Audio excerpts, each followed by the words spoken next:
Channel को subscribe करो, bell icon दबाओ ताकि आपको नोटिफिकेशन में अधिक सूचनाएं आपको मिलती रहेंगी।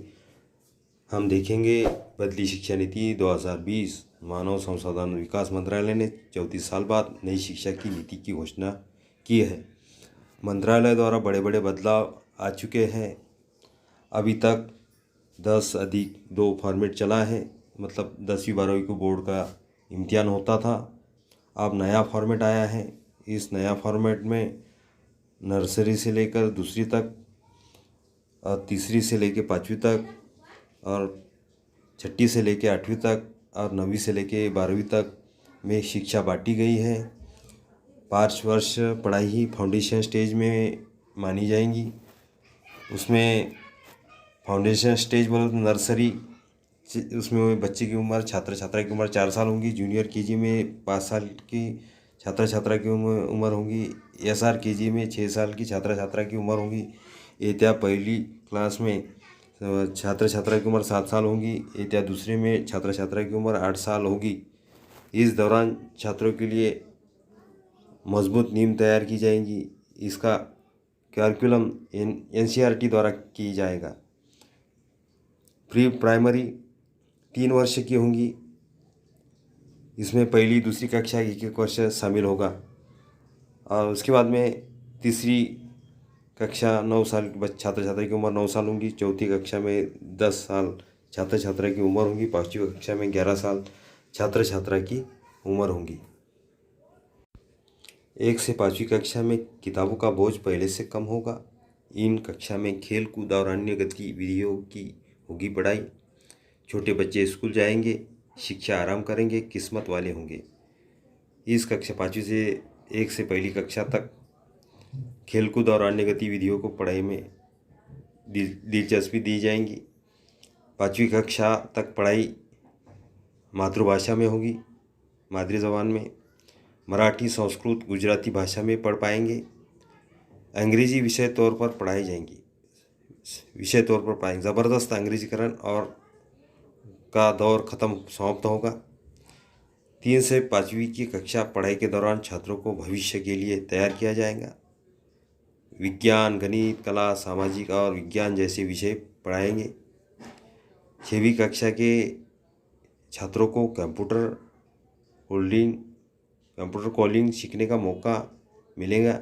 यानी भारत के छात्र चीन जैसे देश के दर्जे पर छोटी उम्र में सॉफ्टवेयर और मोबाइल फ़ोन एप्लीकेशन बनाने की टेक्नोलॉजी सीख पाएंगे। छात्रों उसे इंटर्नशिप का मौका मिलेगा। जिस विषय में रुचि है उसकी प्रैक्टिकल नॉलेज हासिल करना चाहता है तो इस विषय जुड़ी इंटर्नशिप कहीं भी कर सकता है। छात्र पेंटिंग के लिए पेंटर के पास जा सकता है। सॉफ्टवेयर में इंटरेस्ट है तो सॉफ्टवेयर कंपनी में इंटर कर सकता है। 6वीं से 8वीं मिडिल स्टेज माने जाएंगे। जिस तरह छठी क्लास 12 साल की छात्र छात्रा की उम्र होनी चाहिए, 7वीं क्लास में 13 साल की छात्र छात्रा की उम्र होनी चाहिए, 8वीं क्लास में छात्र छात्रा की उम्र 14 साल होनी चाहिए। छात्रों को पाठ्यक्रम के मुताबिक पढ़ाया जाएगा।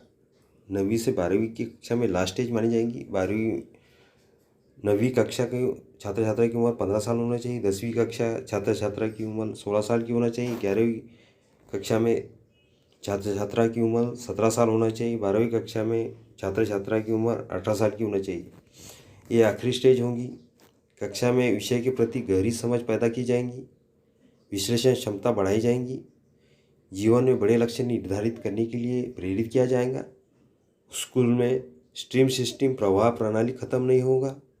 आर्ट्स का छात्र फिजिक्स या बायोलॉजी की पढ़ाई कर सकता है। कॉमर्स का छात्र इतिहास की पढ़ाई कर सकता है। साइंस का छात्र आर्ट्स के विषय की पढ़ाई कर सकता है। साइंस, आर्ट्स, कॉमर्स वाले कोई भी सब्जेक्ट की पढ़ाई कर सकते हैं। शिक्षा का पूल बनाकर छात्रों को विषय चुनने की आज़ादी रहेगी। 9 से 12वीं कक्षा में सेमेस्टर सिस्टम परीक्षा 2 सेमेस्टर में होगी। 6 महीने का पहला टर्म होगा। छात्रों को पूरी साल की पढ़ाई करना होगी। 2 सेमेस्टर को जोड़कर फाइनल मार्कशीट बनाई जाएंगी। अब पूरी साल के परीक्षा को आसान बनाया जाएगा। छात्र की क्षमता पर ध्यान दिया जाएगा, रटने पर नहीं समझने पर ध्यान दिया जाएगा। ट्यूशन क्लासेस के जरिए रटा लगाने वाले छात्रों के आदत को समाप्त किया जाएगा। बोर्ड के परीक्षा उनकी भाषा में लिखने की छूट होगी। परीक्षा हिंदी अंग्रेजी में दे सकते हैं। फाइनल मार्क देते समय व्यवहार, एक्स्ट्रा एक्टिविटी, प्रदर्शन, मानसिक क्षमताओं पर ध्यान दिया जाएगा। Report card 360 degree, assessment 360 degree, मूल्यांकन सूचना के आधार पर बनेगा। छात्र खुद का विश्लेषण अंक करेंगे। विषय पढ़ाने वाले शिक्षक छात्रों को अंक देंगे। छात्र के सहपाठी अंकलन करेंगे। कॉलेज में बदलाव किए गए। कॉलेज में एडमिशन, कॉमन एप्टीट्यूड टेस्ट, सामान्य योग्यता परीक्षण, ऐसी टेस्ट होगी। इसको शॉर्ट फॉर्म में CAT परीक्षा के मार्क और 12वीं कक्षा के मार्क साथ जोड़ दिए जाएंगे। आपको उस आधार पर मनपसंद कॉलेज में एडमिशन मिलेगा। 12वीं कक्षा में मार्क की शर्त रहेंगी। 12वीं कक्षा में इतने मार्क इतने नहीं आए तो मार्क कट ऑफ एडमिशन नहीं मिलेगा। ग्रेजुएशन पढ़ाई कोर्स 3-4 साल की। एक साल में कॉलेज छोड़ते हैं तो सर्टिफिकेट आपको मिलेगा। कॉलेज की पढ़ाई 12वीं के बाद की बात है।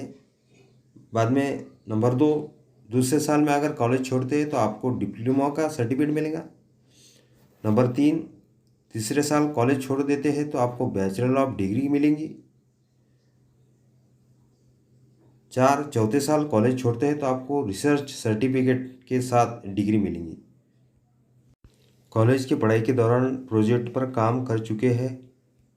पहले आपको BA BCom MA अगर पूरा करते हैं तो आपको सर्टिफिकेट मिलता है, लेकिन आप वैसा नहीं रहा। आप जितनी साल पढ़ाई करेंगे वो साल का आपको सर्टिफिकेट मिलते रहेगा।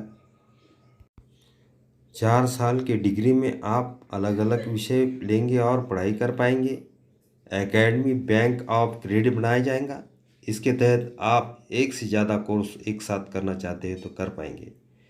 जिस कोर्स को आप जहां तक कंप्लीट करेंगे उसके अंक क्रेडिट में जमा होंगे। कोर्स पूरा हो तो उसके अंक क्रेडिट बैंक को जोड़ा जाएगा। फाइनल डिजिटल ऑनलाइन होगा। एक साल में आप एक से ज़्यादा भी कोर्स कर सकते हैं। आप जितने कोर्स करेंगे आप उसका अंक क्रेडिट बैंक को जोड़ा जाएगा, उसमें उसकी आपकी नाम दर्ज किया जाएगा और फाइनल डिजिटल ऑनलाइन होगा। इस प्रकार हमने नई शिक्षा नीति बदलती 2020 की अच्छी मालूमात देखे हैं। आपको अगर ये वीडियो पसंद आता है तो मेरे चैनल को सब्सक्राइब करो, बेल आइकॉन दबाओ ताकि आपको नोटिफिकेशन में अधिक सूचनाएं अपडेट मिलती रहेंगी।